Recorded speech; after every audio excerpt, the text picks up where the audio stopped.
Et on retrouve tout de suite, et si c'était ça le bonheur, un nouvel horaire avec Faustine. On la retrouve désormais à 14h30, mais on commence comme d'habitude par son billet d'humeur. Je n'ai pas été étonnée ce matin en découvrant les commentaires des internautes sur le thème de notre émission du jour. Chacun y allait de sa petite phrase. Vivre sans sexe, comment se passer d'une chose aussi agréable? Ou encore, mon Dieu, qu'est-ce que je plains ces gens? Pour moi, ça serait vraiment impossible.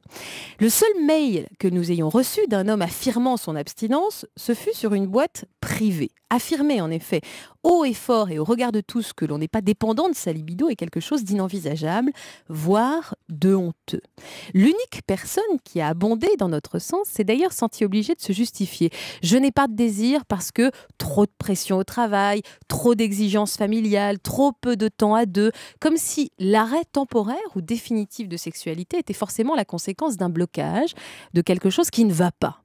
Or, je suis convaincue que beaucoup d'entre vous, beaucoup plus qu'on ne le pense, vivent et même s'épanouissent sans sexe, seuls ou en couple. Le rapport intime n'est pas une fin en soi.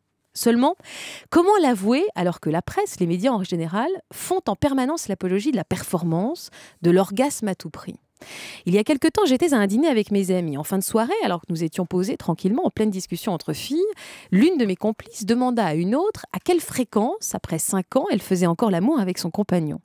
L'autre sembla gênée, elle prit un temps de réflexion et j'en déduis qu'elle tentait plus d'inventer la bonne réponse que de dire franchement la vérité. Finalement, elle bafouilla. Une ou deux fois par semaine, enfin, plus une fois d'ailleurs. Soulagement de la première. Oh, ça me fait un bien fou ce que tu me dis. Alors, nous ne sommes pas anormaux avec mon mec. J'étais inquiète, parce que moi, j'ai moins envie, alors je me demandais si je l'aimais moins. La sexualité, qui devrait donc nous être propre, comme l'envie d'abstinence, s'est donc transformée en nouvelle source d'angoisse. Si nous ne faisons pas l'amour, ou peu, c'est que forcément, nous avons un problème. Eh bien, moi, je suis convaincue du contraire, qu'il y a des périodes dans la vie où le désir est en veille, comme une télévision.